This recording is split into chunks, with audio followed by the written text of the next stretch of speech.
जय श्री कृष्ण भक्तों, आपका स्वागत है श्रीमद् भागवत गीता सार में। वसुदेवं सुतं देवं कंसचाणूरमर्दनं देवकी परमानन्दं श्रीकृष्ण वन्दे जगद्गुरु। श्रीकृष्ण शरणं गोपाल शरणं, श्री कृष्ण शरणं गोपाल शरणं। मेरे बांके बिहारी नंदलाल शरणं, मेरे बांके बिहारी नंदलाल शरणं। श्री कृष्ण शरणं गोपाल शरणं, श्री कृष्ण शरणं गोपाल शरणं।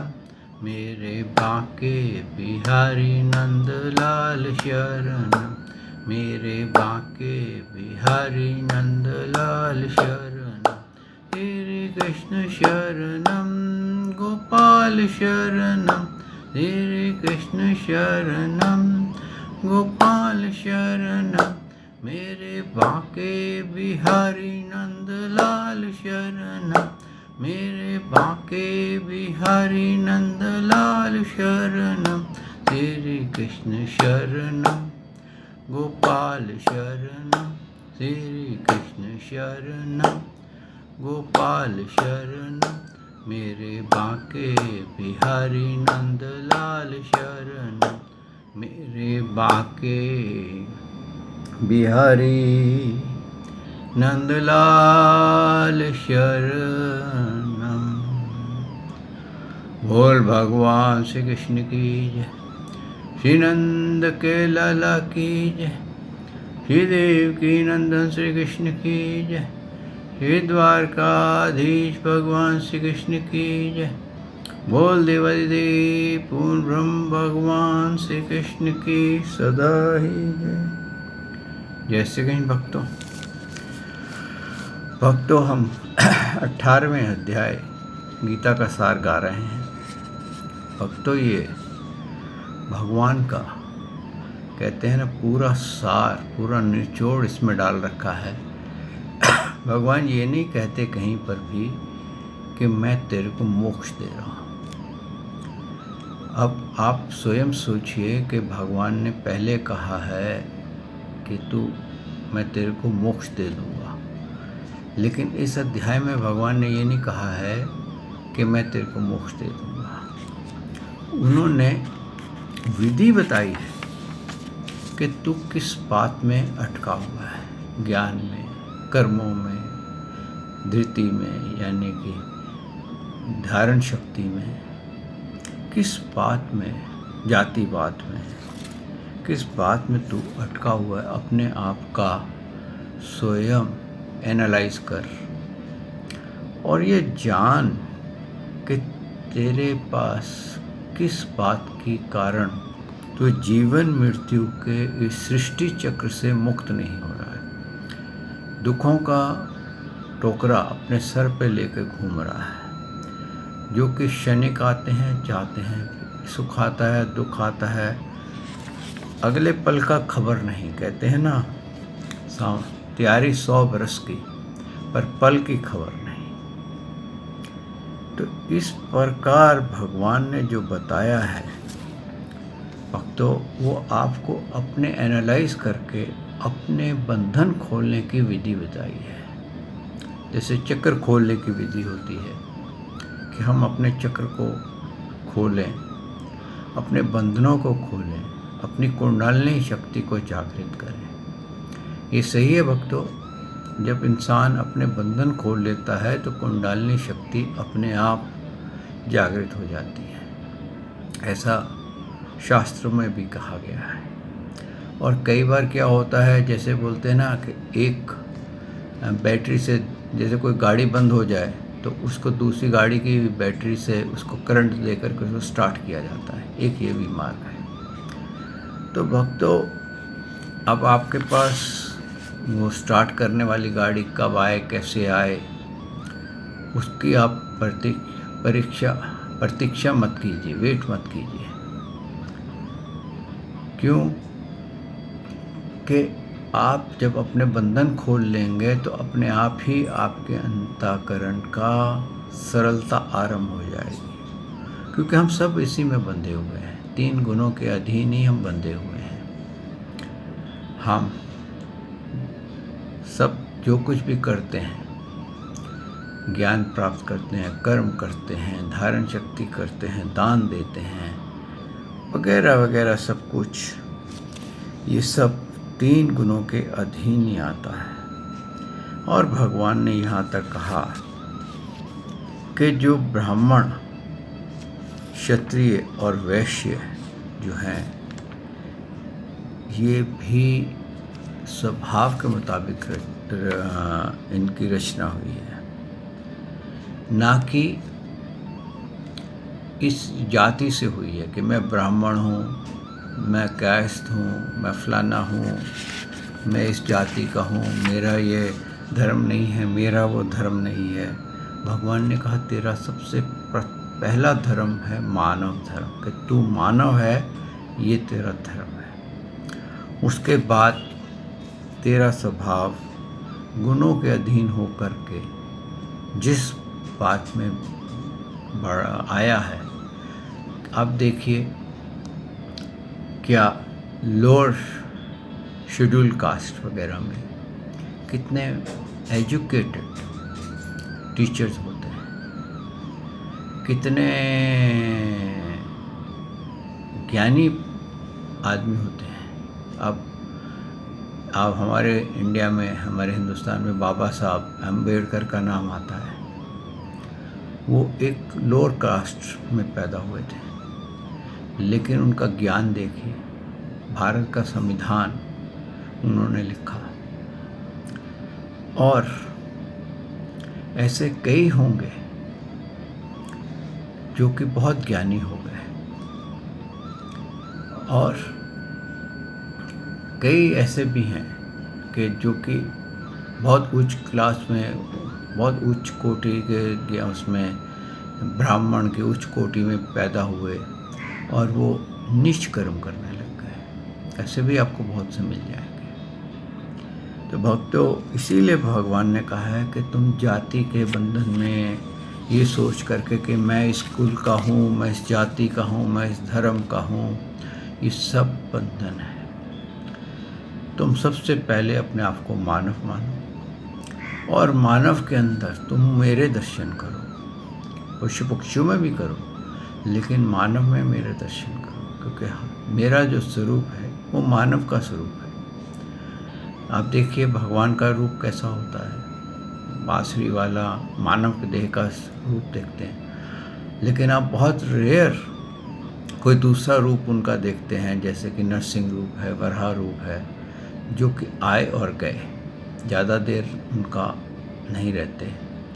लेकिन उन्होंने ये सिद्ध किया कि मैं इंसानों में भी हूँ और जानवरों में भी हूँ।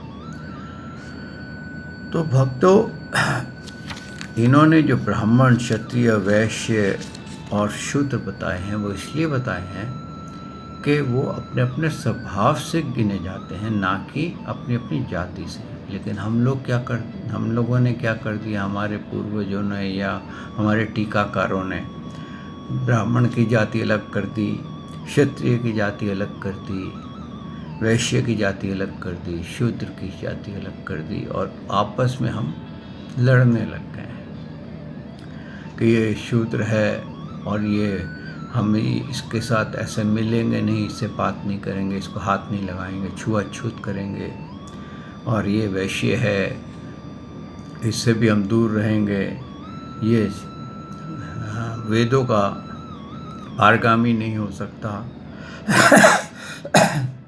सिर्फ केवल ब्राह्मण ही वेद पढ़ने के काबिल है और कोई नहीं है, और क्षत्रिय ब्राह्मण का कार्य कर सकता है, लेकिन उसकी भी लिमिटेशन है। उसको भी कई जगह पर ब्राह्मणों ने अपमानित किया है और कहा है क्षत्रियों का काम है द्वारपाल की तरह पहरा देना, ना कि ब्राह्मणों के स्वामी के घर में आकर के उनका बर्तनों में मुंह डालना, ऐसा भागवत में कई जगह आया है जहाँ ब्राह्मणों ने क्षत्रिय को इंसल्ट किया है।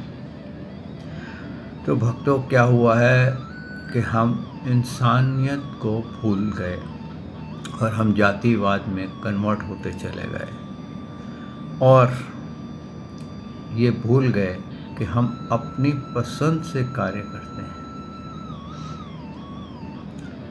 अब मीरा जी के जो गुरु थे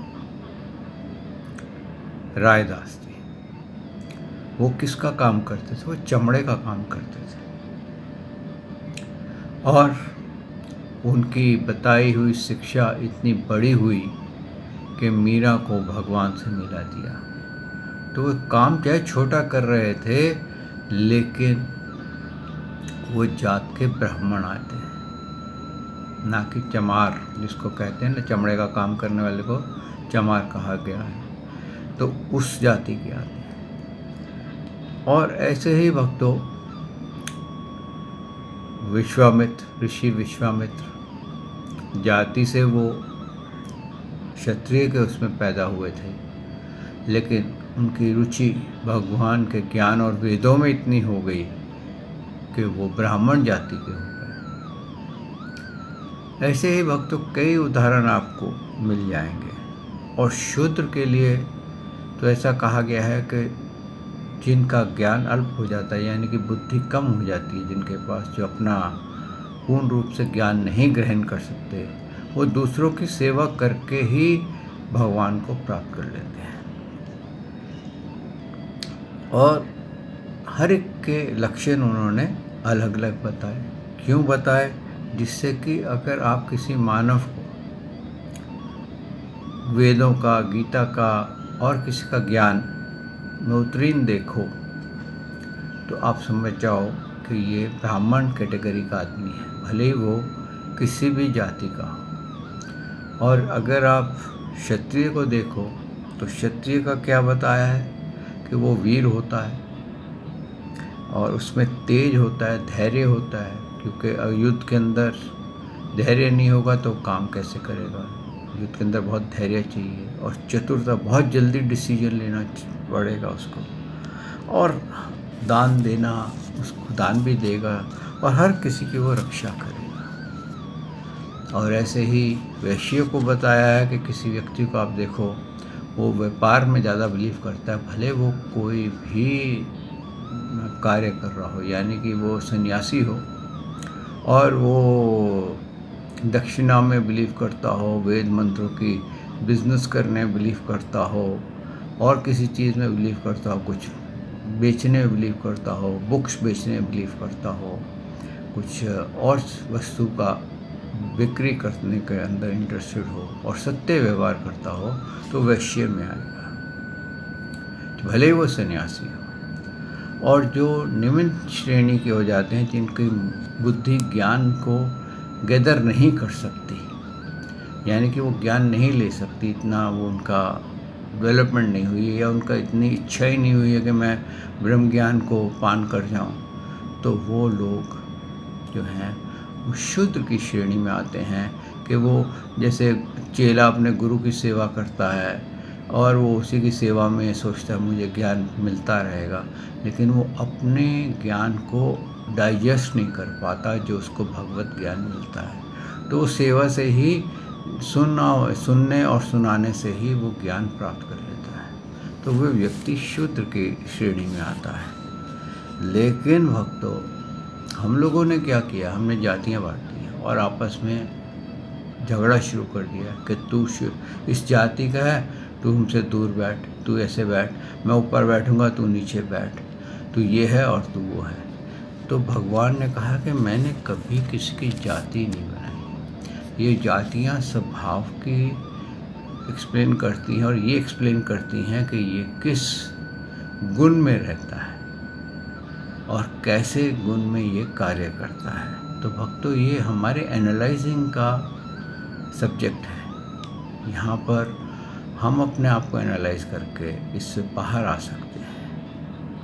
और इसी तरीके से भगवान ने ये कहा है कि अपने अपने स्वभाव के कर्मों में तत्परता से लगा हुआ मनुष्य भगवत प्राप्ति रूप परम सिद्धि को प्राप्त हो जाता है। अपने स्वाभाविक कर्म में लगा हुआ मनुष्य जिस प्रकार से कर्म करके परम सिद्धि को प्राप्त होता है, उस विधि को तू जान। जिसे परमेश्वर से संपूर्ण प्राणियों की उत्पत्ति हुई है, जिससे ये समस्त जगत व्याप्त है, उस परमेश्वर की अपने स्वाभाविक कर्मों के द्वारा पूजा करके मनुष्य परम सिद्धि को प्राप्त होता है। अपने अपने कार्य में लगा हुआ। यहाँ पर भगवान ने क्लियर किया, ब्रह्म यानी कि ब्रह्मस्मि, यानी कि भगवान सब जीवों में उनका अंश है, वो पूर्ण ब्रह्म है। और वो जो भी कार्य कर रहा है, ब्राह्मण है, वेद पढ़ रहा है, किसके लिए? भगवान के लिए। क्षत्रिय है, अब आप इसको ऐसे देखिए, वेद पढ़ रहा है, किसको ज्ञान देगा? मानव को। तो मानव कौन है? वो भगवान का एक रूप है, यानी कि भगवान का एक अंश है। क्षत्रिय जो है वो किसकी रक्षा करता है? देश की रक्षा करता है, प्रजा की रक्षा करता है। तो प्रजा किसका रूप है? भगवान के ब्रह्म के रूप है। और जो वैश्य है वो व्यापार करता है, किसके लिए करता है? किसके रूप से व्यापार करता है? भगवान के रूप से। शूद्र है, किसकी सेवा करता है? मानव की सेवा करता है और उनसे ज्ञान पाने की कोशिश करता है। तो वो भी ब्रह्म रूप में ही उनका अनुसरण करता है, उनकी सेवा। वो ये सोचता है कि मैं भगवान की सेवा कर रहा हूँ। तो इस तरह से भगवान ने कहा है कि अपने अपने कार्य में लगे हुए ये सोचे इंसान कि वो ब्रह्म की ही सेवा में लगा हुआ है और वो इस प्रकार से अपने अपने कार्य करता हुआ परम सिद्धि को प्राप्त हो जाता है। आगे भगवान ने क्या कहा है? श्रेयं स्वधर्म विगुण्य परधर्मात् स्वनुष्ठितात् सभाव नित्यम कर्म कुर्वन्नाप्नोति किल्बिषम्। अच्छी प्रकार आचरण किए हुए दूसरे के धर्म से गुना रहित भी अपना धर्म श्रेष्ठ है, क्योंकि स्वभाव से नित्य किए हुए स्वधर्म कर्म को करता हुआ मनुष्य पाप को नहीं प्राप्त होता। यहाँ भगवान ने एक और रहस्य खोला है कि भक्तों, हम क्या करते हैं कि हम कभी कभी ये फील करते हैं कि जैसे कई कन्वर्ट करते हैं अपने आप को दूसरे के रिलीजन में, तो क्या सोचते हैं कि हम ये रिलीजन को कॉपी करेंगे तो ये हमारे लिए बेटर हो जाएगा।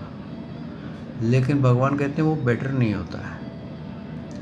तुम्हारा जो स्वाभाविक रिलीजन है, तुम उसी में ही कार्य करते हुए अगर मेरी पूजा करते रहोगे और किसी को कॉपी करने की कोशिश नहीं करोगे, तो तुम एक तो पापों को प्राप्त नहीं होगे। हो सकता है दूसरे के धर्म में अहिंसा, बलि देना उसमें लिखा हो, उनके उसमें बलि देना ज़रूरी होता है कईयों के धर्म में कुछ और सेक्रीफाइसेस होती हैं। तो उससे बेहतर है कि तुम अपने ही धर्म में, क्योंकि मैं तो सर्वज्ञ हूँ, मैं तो सब धर्मों में हूँ, तो मैं ब्रह्म हूँ, तो तुम अपने ही धर्म में रहते हुए मेरा चिंतन करो। तुम्हें कन्वर्ट होने की ज़रूरत नहीं है और इस तरह से तुम कोई गलत कार्य नहीं करोगे, किसी को कॉपी करने की ज़रूरत नहीं है। जब इंसान क्यों कॉपी करता है? जब उसको अहंकार होने लगता है कि मैं ये धर्म को कॉपी करके इससे बेटर करके दिखाऊंगा। तो अपने धर्म में तुम रहो और ब्रह्म की पूजा आप कर रहे हो, सब ब्रह्म रूप ही हैं आपके आगे, कोई दूसरा है ही नहीं। तो फिर आपको सब तरफ ब्रह्म ही, भगवान श्री कृष्ण ही नज़र आएंगे और तुम शीघ्र ही भगवान को प्राप्त हो जाओगे। आगे भगवान ने क्या कहा है?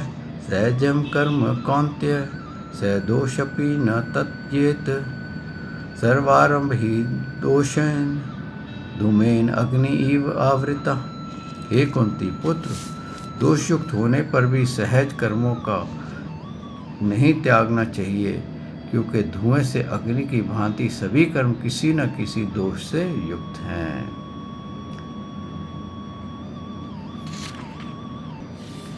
यहाँ पर भगवान ने क्लियर किया है कि ऐसा कोई भी नहीं है कि आप जो कर्म करते हैं कहीं ना कहीं कुछ ना कुछ हर एक मानव में दोष होता है। आप 100% कोई मानव ऐसा नहीं होगा जो कि 100% करेक्ट हो। हर एक इंसान में, चाहे वो सन्यासी हो, चाहे वो गृहस्थी हो, चाहे कोई हो, उसमें कुछ न कुछ दोष ज़रूर होगा, लेकिन हमें वो दोष को नहीं देखना। और इसी प्रकार से कहते हैं कि जैसे अग्नि बिना धुएं के नहीं हो सकती, जब अग्नि लगती है तो उसका धुआं ज़रूर होता है, चाहे वो नज़र आए या ना आए। ऐसे ही हमारे कर्मों में कुछ न कुछ कहीं ना कहीं कोई कमी होती है, तो उस कमी को मत देखिए, सब प्रभु पे छोड़ दीजिए और भगवान की निष्काम भाव से भक्ति कीजिए। क्यों कि कहीं अहंकार आ गया, कहीं आपको वैर आ गया, कहीं आपको ये आ गया कि मैं इसका बदला ले लूँ, कहीं आ गया कि ये मेरे कंपटीशन में खड़ा हो गया, मैं जो ज्ञान दे रहा हूँ उसके बराबर ये ज्ञान देता है, ये तो छोटी जाति का है, मैं तो एक महंत हूँ और ये एक गृहस्थी है और मेरे बराबरी करता है, तो अहंकार आ गया। तो इस तरह से हर किसी में कंपटीशन में आने पर कहीं ना कहीं वो गलती होती है। तो इसलिए हर एक को ये देखो कि जो ज्ञान है या जो भी है ये भगवान का अंश है।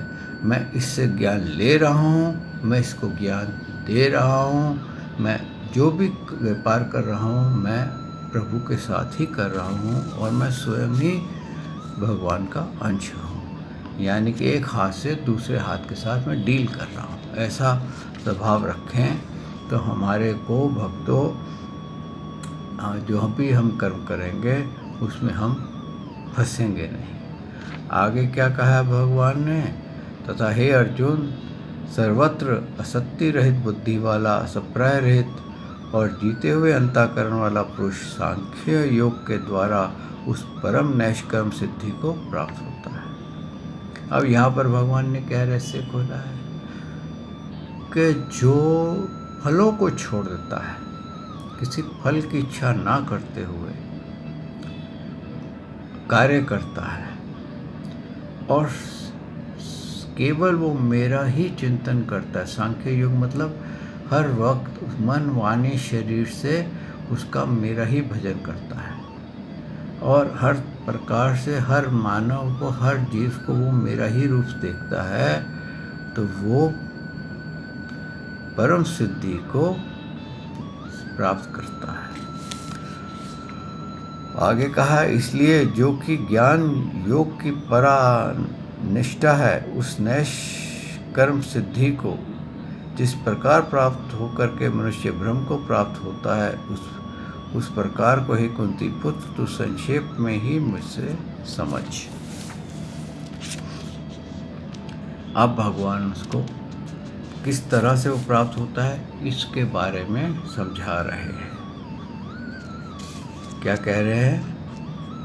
कह रहे विशुद्ध बुद्धि युक्त तथा हल्का, सात्विक और नित्य भोजन करने वाला, शब्द आदि विषयों का त्याग करने वाला, एकांत और शुद्ध देश का सेवन करने वाला, सात्विक धारण शक्ति द्वारा अंतःकरण और इंद्रियों को संयम करके मन, वाणी और शरीर को वश में कर रखने वाला, राग द्वेष को सर्वथा नष्ट करके भली भांति दृढ़ वैराग्य आश्रय लेने वाला तथा अहंकार, बल, घमंड, काम, क्रोध और परिग्रह का त्याग करके निरंतर ध्यान योग के प्राय रहने वाला, ममता रहित और शांति युक्त पुरुष सच्चिदानंद ब्रह्म में अभिन्न भाव से स्थित होने का पात्र होता है। यहाँ पर देखिए भक्तों, ये क्वालिटीज़ बताई हैं कि उस आदमी की जो सदा ही भगवान के अंदर हर प्रकार से सांख्य योग जिसको बताया है, उस सांख्य योग के आदमी की क्वालिटीज़ हैं कि उसकी क्वालिटीज़ क्या होती है। यानी कि अगर से आप किसी गुरु को भी धारण करते हैं तो आप वो गुरु के भी ये क्वालिटीज़ देख सकते हैं कि गुरु में ये क्वालिटीज़ हैं कि नहीं है। अगर ये क्वालिटीज़ हैं तो ये सात्विक इंसान है और ये अगर किसी और अन्य आदमी में भी आप देखते, भले वो गुरु ना हो, कोई और आप गृहस्थी को भी इस क्वालिटी वाला देखते हो, तो आप उसको सात्विक मानिए और समझ जाइए कि ये भगवान को प्राप्त होने का पात्र बना हुआ है। आगे भगवान ने कहा है, सच्चिदानंदन ब्रह्म एक ही भाव में स्थित प्रसन्न मन वाला और योगी, ना किसी के लिए शोक करता है, ना किसी की कांक्षा करता है। ऐसा समस्त प्राणियों में समभाव वाला योगी मेरी पराभक्ति को प्राप्त होता है। क्या है, अब भगवान ने अपनी जो दृढ़ भक्ति है, जिसको पराभक्ति कहा है, स्टेज ऑफ भक्ति, लास्ट स्टेज ऑफ भक्ति को, ये ऐसा इंसान जो होता है जो कि प्रसन्न चित्त वाला है, ना किसी के लिए शोक करता है, ना किसी की कुछ चीज़ चाहने के लिए उसके मन में इच्छा होती है, और वो सिर्फ कहते हैं ना, ऊपर से ग्रस्त है उसका और अंदर से सन्यासी होता है। वो भगवान की अगर भक्ति करता है तो वो भगवान की पराभक्ति, यानी कि लास्ट स्टेज ऑफ जो भक्ति है, पराभक्ति, जो कि तेलधार भक्ति कभी टूटती नहीं है, उसको प्राप्त होता है। और फिर आगे भगवान ने कहा है, पराभक्ति के द्वारा वह मुझ परमात्मा में और जो हूँ और जितना हूँ ठीक वैसा का वैसा ही तत्व जान लेता है, तथा उस भक्ति से मुझको तत्व से जानकर तत्काल ही मुझ में प्रविष्ट हो जाता है।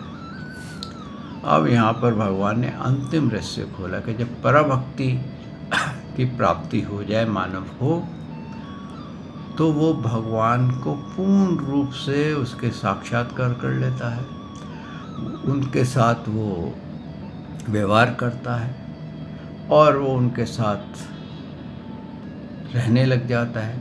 उसको भगवान ऐसे लगते हैं कि उसके साथ बैठे हैं, उठ रहे हैं, चल रहे हैं। लेकिन जिसको ये पराभक्ति नहीं मिलती है, वो मूर्तियों में, वेदों में, धामों में, मंदिरों में और तीर्थों में भगवान को खोजता रहता है और उसको कुछ भी शांति नहीं मिलती। सिर्फ उसके मन की तसल्ली होती है, मैंने ये तीर्थ कर लिए, मैंने इतने धाम कर लिए, मैंने इतने साधुओं को भोजन करा दिया, मैंने 100 डंडौतें डाल दी, मैंने इतनी मालाएं रोज़ उठ कर के फेर दी, मैंने ये कर दिया, इतना दान कर दिया। बस वो एक मन को सेटिस्फाई करने की बात होती है, लेकिन उसको भक्ति प्राप्त नहीं होती है, वो भगवान को प्राप्त नहीं कर सकता। वो एक फिज़िकल क्रिया कर रहा है, लेकिन जब उसके मन की मेंटल क्रिया होने लग जाए और उस स्टेज को, पराभक्ति को जब इंसान प्राप्त कर लेता है, तो उसके लिए और कुछ करना बाकी रह ही नहीं जाता। तो भक्तों, इस बात में मैं चाहूँगा कि आप शोध करें, अपने आप को एनालाइज करें। आप जो भक्ति कर रहे हैं वो कौन सी भक्ति कर रहे हैं? क्या फिज़िकल भक्ति में आप प्रसन्न होते हैं, या आप मेंटल भक्ति में प्रसन्न होते हैं, या किसी की सेवा में प्रसन्न होते हैं? तो उसी भक्ति के अंदर आप परमात्मा की सेवा करिए, उसी भक्ति में परमात्मा को देखिए, और कहते हैं इसी तरह से आप कर्म करते हुए, निष्काम कर्म करते हुए भागवत प्राप्ति को प्राप्त हो सकते हैं। ये भगवान ने मार्ग बताया है कि मानव देह में जितने भी कर्म होते हैं, कहीं ना कहीं कोई ना कोई उसमें अवगुण होता ही है। तो इसलिए उसके ऊपर ना चिंतन करते हुए कि मेरे से ये नहीं तो ये, मैं जिसको बोलते हैं ना, पवित्रता, मेरे हाथ धो कर के ही मेरे को बहुत सारे कार्य करने हैं, स्नान करके ही करने हैं, मेरे को ये करके ही करने हैं, नहीं तो मेरा धर्म खराब हो जाएगा, इसने को छू दिया, मेरे को नहाना पड़ेगा। तो ये सब वहम जो भी हैं, अगर ये आपके अंदर चल रहे हैं तो आप भक्ति से थोड़े नीचे हैं। भले ही आपको मेंटल सेटिस्फेक्शन हो रही है कि मैं बहुत बड़ा भक्त हूँ, मैं 100 डंडौतें करता हूँ, मैं इतनी मालाएं फेरता हूँ, मैं प्रवचन करता हूँ, मैं ऐसा बढ़िया प्रवचन करता हूँ कि लोगों के चक्र खोल देता हूँ, तो ये आपको खाली आप सेटिस्फेक्शन कर रहे हैं और अहंकार के अधीन हैं। और इस तरह से आप अपने आप को एनालाइज करिए कि भगवान इस चैप्टर में सब यही बता रहे हैं कि आप अपने आप को सेल्फ एनालाइजेशन के मार्फत अपने बंधन खोलिए, अपने अज्ञान अंधकार से मुक्त होइए और आप शीघ्र ही के भगवान ने अपनी प्राप्ति का मार्ग बता दिया है कि क्यों हम भगवान को प्राप्त नहीं कर पाते।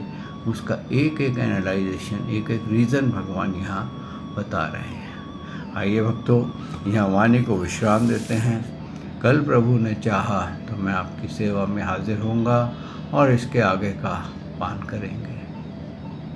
श्री कृष्ण शरणम गोपाल शरणम, श्री कृष्ण शरणम गोपाल शरणम, मेरे बाके बिहारी नंदलाल शरणम, मेरे बाके बिहारी नंदलाल शरणम, श्री कृष्ण शरणम गोपाल शरणम, श्री कृष्ण शरणम गोपाल शरणम, मेरे बाके बिहारी नंदलाल शरणम, मेरे बाके बिहारी नंदलाल शरणम। बोल भगवान श्री कृष्ण की जय, श्री नंद के लाला की जय, श्री देवकी नंदन श्री कृष्ण की जय, श्री द्वारकाधीश भगवान श्री कृष्ण की जय।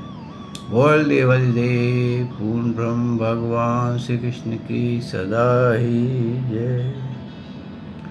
जय श्री कृष्ण भक्तों।